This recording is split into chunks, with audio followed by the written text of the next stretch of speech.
Assalamualaikum warahmatullahi wabarakatuh.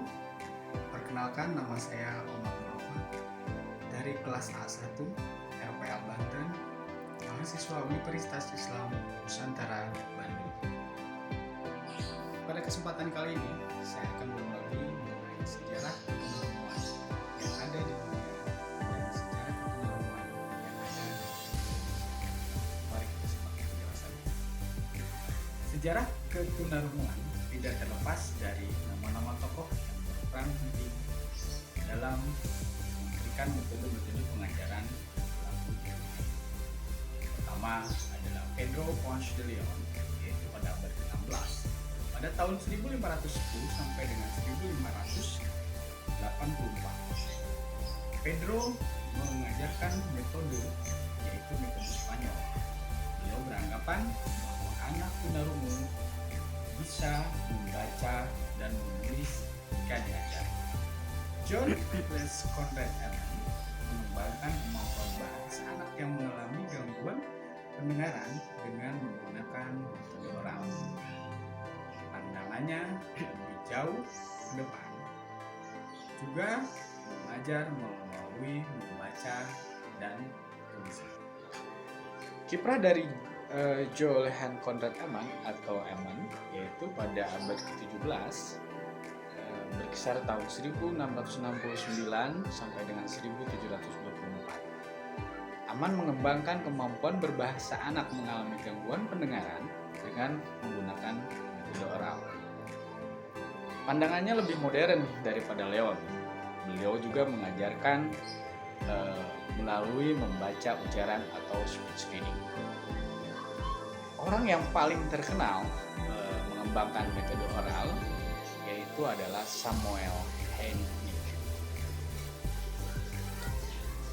Tokoh selanjutnya adalah Charles Michel de L.F.E., yaitu seorang berkebangsaan Prancis pada tahun 1712 sampai dengan 1789. Pendapatnya mengatakan bahwa bahasa isyarat merupakan bahasa alamiah orang-orang yang mengalami gangguan pendengaran.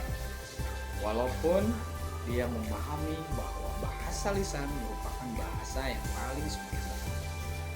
Metode LFI terkenal dengan sebutan metode Prancis. Tokoh yang selanjutnya adalah Delgarno, yaitu tahun 1680. Delgarno mengembangkan metode daktilologi, yaitu penggunaan ejaan jari atau finger spelling dengan satu tangan. Dan dia juga mencita-citakan pengajaran bahasa ibu. Penerus dari Delgarno adalah seorang berkebangsaan Amerika, yaitu Alexander Graham Bell pada tahun 1884. Bell menggunakan tulisan dari bahasa ibu, serta Bell juga orang yang pertama kali mengemukakan gagasan pemakaian ABM atau alat bantu dengar. Metode yang terkenal dengan sebutan metode aural, dan cara pengajarannya menggunakan metode operasional. Baik, lanjut ke tokoh selanjutnya, ada Friedrich Moritz Hill pada tahun 1805 sampai 1874. Friedrich adalah orang yang menerapkan metode pengajaran bahasa untuk anak yang memiliki gangguan pendengaran dengan menggunakan prinsip-prinsip metode anak yang mendengar dari Johann Heinrich Pestalozzi, yaitu yang hidup di tahun 1746 sampai dengan 1820. Metode yang terkenal disebut dengan Mother Method. Adapun moto dari Mother Method adalah teaching of spoken language is in everything. Pengaruh Hill tersebar dimulai dari Eropa sampai dengan Amerika. Dan sekolah oral yang paling terkenal pada zamannya adalah yaitu sekolah Clark School. Baik, lanjut ke tokoh selanjutnya, itu ada Johann Vetter,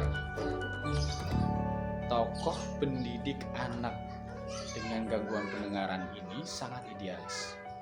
Beliau berasal dari Jerman, yaitu tahun 1824 sampai dengan 1916.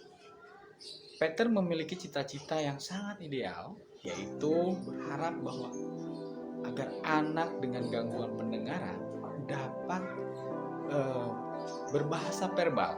Artinya, beliau bercita-cita bahwa anak dengan gangguan pendengaran dapat berkomunikasi di lingkungannya secara wajar, layaknya orang-orang yang memiliki pendengaran normal. Dan untuk metode pengajaran yang Peter lakukan adalah menggunakan metode gramatikal. Melangkah ke tokoh selanjutnya, kita mengenal Edmund Miner Gallaudet, yaitu seorang tokoh dari Amerika Serikat pada tahun 1837 sampai dengan 1911. Gaudet memiliki pengaruh yang besar sekali. Pengaruhnya menyebar ke penjuru dunia termasuk ke Indonesia. Gaudet memberikan pendidikan kepada anak gangguan pendengaran dengan menggunakan media isyarat dan ejaan jari, di samping bicara dan membaca ujaran. Metode yang digunakan oleh Edmund Miner Gallaudet ini merupakan campuran, yaitu mencampurkan metode bicara, membaca ujaran, isyarat, dan ejaan jari dalam kegiatan pembelajaran. Metodenya disebut dengan combined system. Tokoh selanjutnya adalah seorang tokoh perempuan. Beliau bernama Helen Keller. Helen Keller adalah seorang tokoh yang sangat terkenal dan luar biasa karena beliau memiliki kebutuhan khusus, mengalami gangguan pendengaran dan gangguan penglihatan. Namun beliau menguasai bahasa verbal secara sempurna melalui penggunaan abjad tangan dan tulisan braille. Di samping itu, beliau juga menguasai bahasa lisan melalui penggunaan metode Hadoma.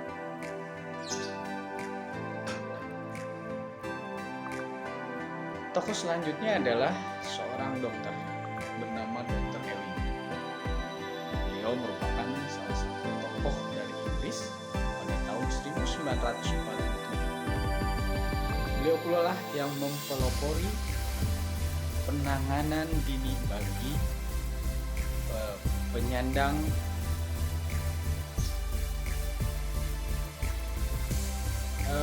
beliau merupakan tokoh yang mempelopori penanganan dini bagi anak dengan gangguan pendengaran pada jenjang usia. Dilanjutkan pada tahun 1957 oleh seorang tokoh Belanda bernama Van Uden.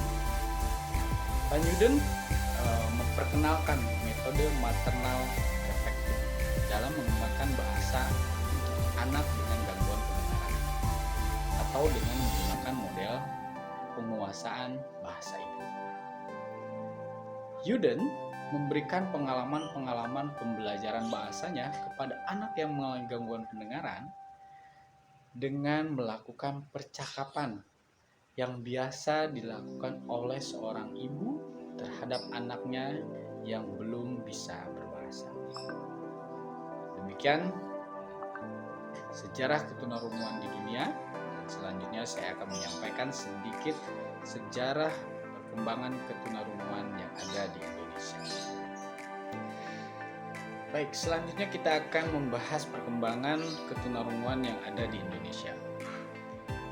Riwayat ketunarunguan yang ada di Indonesia pertama kali pada tahun 1930, tepatnya di Kota Bandung. Setelah itu dilanjutkan mendirikan sekolah SLB di Wonosobo.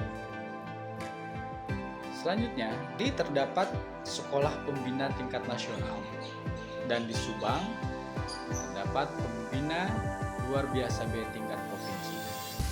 Umumnya, sistem pendidikan di Indonesia menggunakan metode membaca ajaran bibir atau lip reading. Namun, sejak beberapa tahun yang lalu, di sekolah salah satu sekolah di Jakarta bernama SLB Jinia dan SLB Karya Mulia di Surabaya telah memperkenalkan sistem bahasa komunikasi total atau KOMTAL. KOMTAL merupakan kombinasi isyarat, ejaan jari dengan bicara. Komunikasi ini dikembangkan di seluruh SLB yang ada di Indonesia. Dan untuk mengakomodir itu, disahkanlah Kamus Bahasa Isyarat untuk SLB seluruh Indonesia yang ditetapkan dan disahkan pada tanggal 2 Mei tahun 1994 oleh Menteri Pendidikan Republik Indonesia, Bapak AR Insinyur Wardiman Djojonegoro. Adapun riwayat singkat yang dapat saya sampaikan dari rangkuman sejarah tunarungu yang ada di Indonesia dapat saya utarakan sebagai berikut. Pada tahun 1978 diawali oleh SLB Jinia Jakarta. Kemudian pada tahun 1981 dilanjutkan oleh SLB Karya Mulia yang berada di Surabaya. Isyarat yang digunakan adalah isyarat ASL atau American Sign Language yang diperkenalkan pertama kali oleh Ibu Baron Sutadi Sastra. Pada tahun 1982, KKPLB atau Pusat Pengembangan Kurikulum dan Sarana Pendidikan, Badan Penelitian dan Pengembangan Dikti, merancang panduan penerapan KOMTAL. Tahun 1986, kegiatan pengembangan. Tahun 1989 dilanjutkan lagi oleh KKPLB yang berkedudukan di IKIP Jakarta. Tahun 1989, SLB Karya Mulia telah menghasilkan pedoman isyarat bahasa Indonesia. Dan pada tahun 1990, SLB Jinia menerbitkan Kamus Dasar Basindo. Tahun 1990, KKPLB melahirkan Kamus Isyarat yang berdasarkan isyarat lokal yang berkembang di 11 lokasi. Demikianlah pemaparan singkat dari saya mengenai perkembangan ketunarunguan di dunia dan yang ada di Indonesia. Semoga bermanfaat. Terima kasih. Assalamualaikum warahmatullahi wabarakatuh. Hai, Assalamualaikum warahmatullahi wabarakatuh. Perkenalkan, nama saya Sri Fitriati. Saya akan mencoba menjelaskan apa sih penyebab ketunarunguan. Sebab-sebab kelainan pada pendengaran dapat terjadi sebelum anak dilahirkan atau setelah anak dilahirkan. Menurut Sarjono tahun 1997 ada 3 faktor penyebab ketunarunguan. Yang pertama adalah prenatal atau sebelum dilahirkan. Contohnya seperti yang pertama adalah cacar air. Cacar air yang dialami saat hamil cenderung lebih berbahaya lantaran dapat memicu komplikasi bagi diri sendiri dan janin. Yang kedua adalah campak, penyakit infeksi saluran pernapasan yang sangat menular.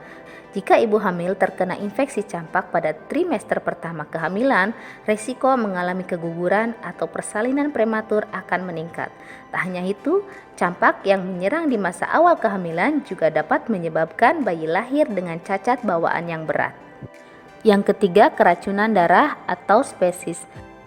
Jika tidak ditangani dengan cepat dan tepat, keracunan makanan saat hamil dapat menyebabkan berbagai kondisi berbahaya seperti dehidrasi, gangguan janin, bahkan keguguran. Yang keempat, penggunaan obat-obatan dalam jumlah besar memang sangat tidak dianjurkan. Alasannya karena obat-obatan tertentu bisa berdampak negatif pada janin. Yang kelima, kekurangan oksigen. Sekitar 1/4 kelahiran janin meninggal disebabkan oleh masalah dengan plasenta yang mempengaruhi jumlah oksigen yang mencapai janin. Dan yang keenam adalah kelainan organ pendengaran sejak lahir. Yang kedua, natal, yaitu pada saat anak dilahirkan. Dan contohnya seperti yang pertama adalah faktor resus atau RH. Perbedaan resus tersebut dapat menyebabkan tubuh ibu hamil memproduksi antibodi yang bisa merusak sel darah merah janin dan membahayakan kesehatannya. Yang kedua, anak lahir secara prematur. Kelahiran prematur dikhawatirkan dapat menyebabkan anak gagal tumbuh dan stunting. Yang ketiga, bayi lahir dengan menggunakan forceps. Alat yang keras dan disertai penarikan yang kuat bisa saja dapat merusak jaringan pada indera pendengaran yang dapat menyebabkan kerusakan organ pendengaran pada bayi. Dan yang keempat adalah proses kelahiran yang terlalu lama. Proses persalinan yang macet ini bisa menyebabkan ibu kelelahan serta meningkatkan resiko bayi mengalami gawat janin, cedera, dan infeksi. Dan yang terakhir adalah postnatal, yaitu pada saat anak sudah dilahirkan. Contohnya seperti yang pertama, penyakit infeksi. Infeksi virus yang terjadi pada kolea bisa menjadi penyebab terjadinya gangguan pendengaran secara tiba-tiba. Infeksi ini bisa terjadi akibat virus yang juga menyebabkan flu dan pilek. Yang kedua adalah meningitis. Meningitis adalah peradangan yang terjadi pada meningen. Meningitis yang tidak diatasi dengan baik dapat membahayakan kesehatan dan menimbulkan komplikasi kesehatan seperti kehilangan penglihatan, gangguan pendengaran, hingga kerusakan pada otak. Yang ketiga, tunarungu perseptif atau tunarungu syaraf, yaitu ketunarunguan yang disebabkan oleh kerusakan pada telinga bagian dalam atau kokela. Yang keempat, otitis media. Otitis media adalah peradangan yang terjadi pada bagian telinga tengah dan sering terjadi pada anak-anak. Dan yang terakhir adalah infeksi saluran pernapasan. Infeksi saluran pernapasan bisa disebabkan oleh bakteri atau virus. Menurut Tribus tahun 1985, dalam Stomat dan Hernawati tahun 1996 mengemukakan bahwa ada 6 penyebab ketunarunguan. Yang pertama adalah keturunan. Yang kedua adalah penyakit bawaan dari ibu. Yang ketiga adalah komplikasi pada saat kehamilan dan kelahiran. Yang keempat adalah radang selaput otak. Yang kelima otitis media. Dan yang terakhir adalah penyakit anak-anak berupa radang dan luka-luka. Dari berbagai pendapat tersebut dapat disimpulkan bahwa penyebab ketunarunguan yang pertama adalah prenatal, yang kedua natal, dan yang ketiga adalah postnatal. Demikian penjelasan dari saya, kurang dan lebihnya mohon dimaafkan. Wabillahi taufiq wal hidayah. Wassalamualaikum warahmatullahi wabarakatuh.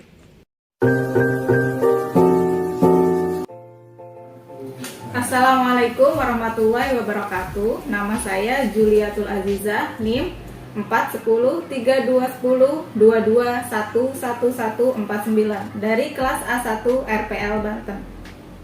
Jika pada video sebelumnya kita membahas tentang jenis-jenis gangguan pendengaran, maka video kali ini akan menjelaskan tentang klasifikasi tunarungu. Klasifikasi tunarungu. Klasifikasi tunarungu dibedakan menjadi 4 hal, yaitu yang pertama, berdasarkan tingkat kehilangan pendengaran. Yang kedua, berdasarkan saat terjadinya ketunarunguan. Yang ketiga, berdasarkan letak gangguan pendengaran secara anatomis. Yang keempat, berdasarkan etiologi atau asal-usulnya. 1. Berdasarkan tingkat kehilangan pendengaran, yaitu tunarungu ringan, kehilangan pendengaran 27-40 desibel. Kesulitan mendengar suara jauh. Tunarungu sedang, kehilangan pendengaran 41-55 desibel. Anak dapat mengerti percakapan dengan jarak 3-5 kaki secara berhadapan dan membutuhkan alat bantu dengar. Kemudian, tunarungu agak berat. Kehilangan pendengaran 56-70 desibel. Anak mampu mendengar dengan jarak dekat menggunakan hearing aid. Selanjutnya, tunarungu berat. Kehilangan pendengaran lebih dari 71-90 desibel. Anak dapat mendengar suara yang keras dengan jarak yang dekat. Yang selanjutnya, tunarungu berat sekali. Kehilangan pendengaran lebih dari 90 desibel. Anak dapat mendengar dari adanya getaran mengandalkan penglihatan dan perabaan dalam berkomunikasi menggunakan bahasa isyarat. 2. Berdasarkan saat terjadinya ketunarunguan.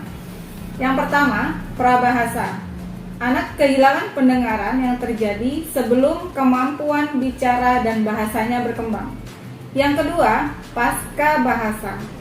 Anak kehilangan pendengaran setelah kemampuan bicara dan bahasa berkembang. 3. Berdasarkan letak gangguan pendengaran secara anatomis.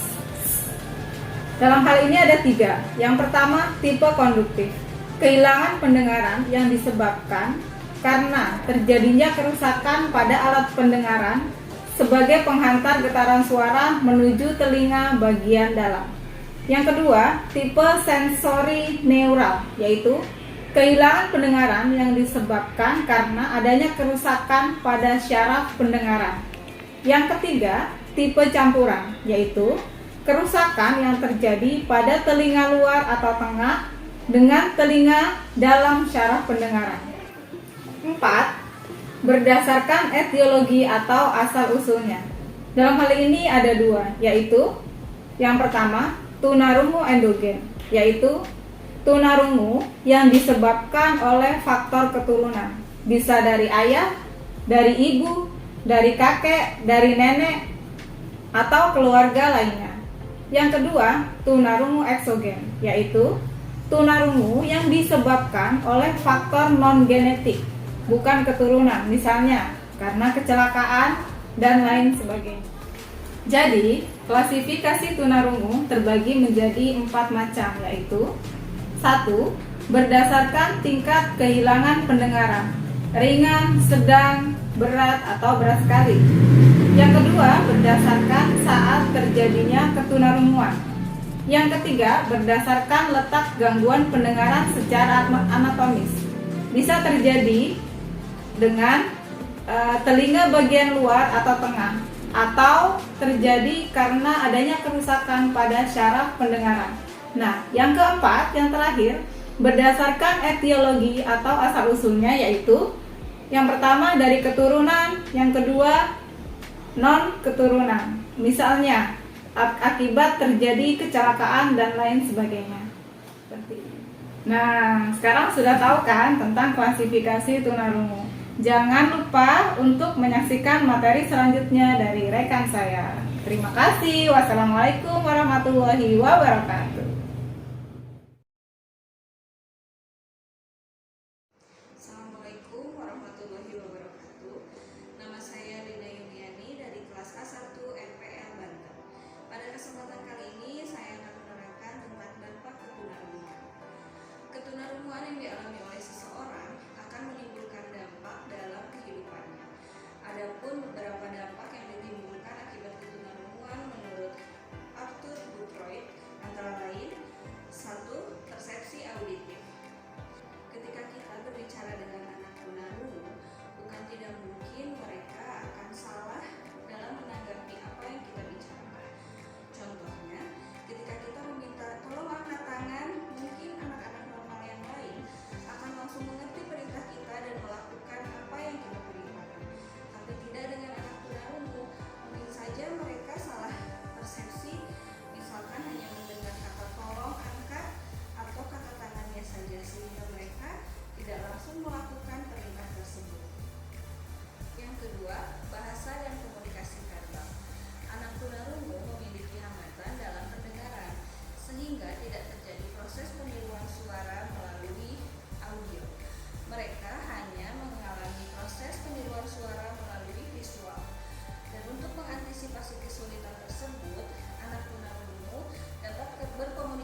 diantisipasi dengan pemberian pelatihan terhadap potensi vokasional yang dimiliki, sehingga potensi vokasional tersebut dapat menjadi bekal hidup ketika anak tunarungu tersebut sudah selesai mengenyam pendidikan. Dampak yang keenam adalah dampak ketunarunguan terhadap masyarakat dan orang tua. Dampak ketunarunguan terhadap masyarakat dan orang tua ini erat kaitannya dengan penerimaan dan pandangan masyarakat dan orang tua terhadap keberadaan anak tunarungu. Tidak jarang orang tua masih kurang bisa menerima ketika dirinya mendapatkan anak berkebutuhan khusus. Begitupun dengan masyarakat, ketika di lingkungannya ada anak tunarungu atau anak berkebutuhan khusus lainnya, tidak jarang masyarakat masih memandang bahwa anak tersebut adalah sebuah aib. Tetapi penerimaan yang baik dari masyarakat dan terutama dari orang tua akan berdampak baik pula pada perkembangan anak tunarungu, sehingga perkembangan dirinya akan lebih optimal. Tetapi sebaliknya, jika masyarakat dan orang tua tidak memberikan penerimaan yang baik terhadap anak tunarungu tersebut, maka anak tunarungu itu tidak dapat berkembang dengan optimal sebagaimana anak-anak pada umumnya. Dampak ketunarunguan yang selanjutnya adalah dampak sosial. Sama seperti anak-anak normal lainnya, anak tunarungu juga makhluk sosial yang memerlukan sosialisasi dengan orang lain. Tapi karena kekurangan atau hambatan yang dimilikinya, biasanya mereka mengalami kesulitan dalam penyesuaian diri terhadap lingkungannya, sehingga membuat anak tunarungu merasa rendah diri dan mereka cenderung menarik diri dari pergaulan, dan mereka akan lebih nyaman bergaul dengan komunitas anak tunarungu lainnya. 8 adalah dampak emosi. Kekurangan akan pemahaman bahasa seringkali menyebabkan anak tunarungu salah menafsirkan sesuatu secara negatif. Itulah beberapa dampak yang ditimbulkan dari ketunarunguan yang dialami oleh seseorang. Materi selanjutnya akan dijelaskan oleh rekan saya. Terima kasih.